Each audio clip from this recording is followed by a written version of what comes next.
জানেন যে আমাদের এখানে গত 18 তারিখ রাত্রে থেকেই যে ফরেস্ট ডিপার্টমেন্টের কিঙ্কর দেবনাথ একজন ফরেস্টার উনি ওনার আপাতকালীন আমাদের কাছে যে অভিযোগটা এসেছিল 18 তারিখ রাত্র 10টার পরে ওনার স্ত্রীকে উনি বলেছেন যে উনি ওনার এক বন্ধু ওনাকে বলেছে উনি একটু বাড়ি থেকে বের হয়ে যাচ্ছেন এবং সাবসিকুয়েন্টলি ওনার পরিবার আত্মীয় স্বজনের পক্ষ থেকে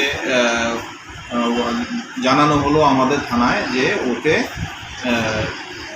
রাত্রে আর ও বাড়ি ফিরেনি, ওকে পাওয়া যাচ্ছে না, এটা সকালের দিকে জানাচ্ছে এবং কিছুক্ষণের মধ্যেই খবর আসলো যে পুলিনপুরের জাতীয় সড়কের পাশে কিঙ্কর দেবনাথের মৃতদেহ পাওয়া গেছে। খবর পাওয়ার সাথে সাথে আমার তেলিয়ামরার যে বড়বাবু উনি ওনার টিম সহ গিয়েছেন এবং যাওয়ার সময় আমাকেও ইনফর্ম করেছেন। তো সাথে সাথে আমিও বের হয়েছি।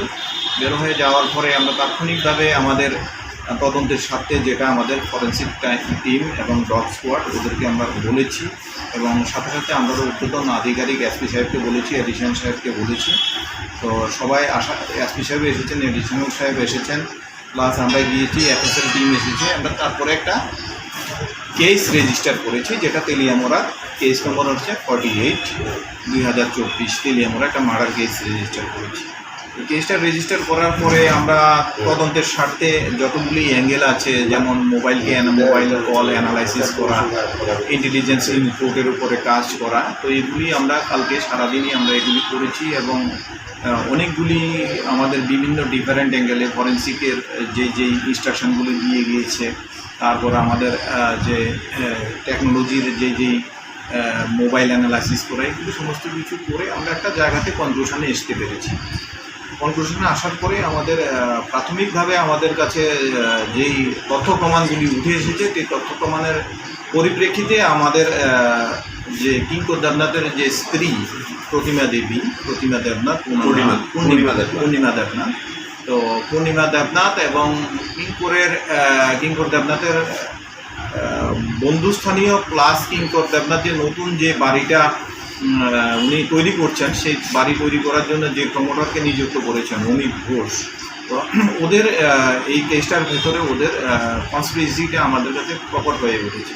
তাৎক্ষণিকভাবে আমরা যখন আরও গভীরে গিয়ে সেরে জিনিসটাকে আমরা দেখতে শুরু করলাম, তারপরে আমরা সম্পূর্ণভাবে যখন নিশ্চিত হলাম যে ওদের ইনভলভমেন্টটা, তখন আমরা আজকে যে কিঙ্কর দেবনাথের স্ত্রী পূর্ণিমা দেবনাথ, আমার ওসি সাহেব, এডিশনাল সাহেব, এসপি সাহেব, সবাই আমাদের সিনিয়র সবাই যখন আমরা একটা কনক্লুশনে আসতে পারলাম যে এটা একটা আমাদের একটা জয়েন্ট টিম, আমরা একটা টোটালি অ্যানালাইসিস করেছি। তো করার পরে যখন আমরা একটা কনক্লুশন আসলাম, তখন ওনার স্ত্রী এবং অমিত ঘোষ ওনাদেরকে অমিত ঘোষকেও আমরা থানাতে এখানে আনলাম, ওনাকে ইন্টারোগেশন করলাম এবং পূর্ণিমা দেবীকেও আমাদের তথ্য প্রমাণের ভিত্তিতে ওনাকেও আমরা আমাদের কাস্টডিতে নিলাম। সাবসিকুয়েন্টলি আমরা এখানে ইন্টারোগেশন করলাম এবং ইন্টারোগেশনে আমাদের যে ফাইন্ডিংস আছে আমরা দেখলাম যে সেই ফাইন্ডিংসের সাথে ওনাদের যে স্বীকারোক্তিগুলি অনেকটাই সিমেট্রি আছে। তো সেটার উপরে আমরা তাদের জনগণকে গ্রেপ্তার করেছি এবং তাদেরকে আমরা এই কেস কানেকশানে আগামীকালকে আদালতে প্রেরণ করব এবং প্রেরণ করার পরে আমরা আরও আজকে সারারাত্রব্যাপী আমরা যে তদন্তের ক্ষেত্রে আরও যেই সূক্ষ্ম বিষয়গুলি আছে, সূক্ষ্ম বিষয়গুলি আমরা আরও দেখে আমাদের বেস্ট অন ফাইন্ডিংসের উপরে আমরা তাদেরকে কালকে যখন আদালতে পাঠাবো, সেই সাথে তাদেরকে আমরা হয়তো রিমান্ডেও আনতে পারি। স্যার, একটা বিষয় যে এই ক্ষেত্রে ওরা দুজনেই এই কাজে জড়িত না অন্য কোনো কেউ আছে? এটা আমাদের এই স্টেজে আপনাকে এত ডিটেলস আমরা বলতে পারবো না। অ্যাকচুয়ালি এটা ইনফ্যান্ট স্টেজ অফ ইনভেস্টিগেশন। গতকালকেই কেসটা রেজিস্টার হয়েছে। তো বড়বাবু খুব পরিশ্রম করছে বিষয়টা নিয়ে, যেটা উনি সারাদিন এটা নিয়ে লেগে আছে। প্লাস আমাদের এসপি সাহেবের ডিস্ট্রিক্ট থেকে বেশ কয়েকজন ডিএসপি এবং বিভিন্ন থানার আধিকারিকদের এখানে পাঠিয়েছেন। একটা প্রলং আমাদের ইন্টারোগেশন হয়েছে। তো তদন্তের স্বার্থে আমরা তো এই জিনিসগুলি আপনাদের সাথে শেয়ার করতে পারবো না, তবে যাই কিছু হবে আপনাদের কাছে ধাপে ধাপে আমরা সমস্ত কিছু জানাবো। আপনাদের কোপারেশন আমরা চাই, সেভাবে আমরা যাতে সুস্থভাবে তেলিয়ামরা এই ধরনের অপরাধ থেকে তেলিয়ামরাকে আমরা মুক্ত রাখতে পারি, এলাকায় দোষী ব্যক্তিকে যাতে যথার্থ শাস্তি দিতে পারি সেটি।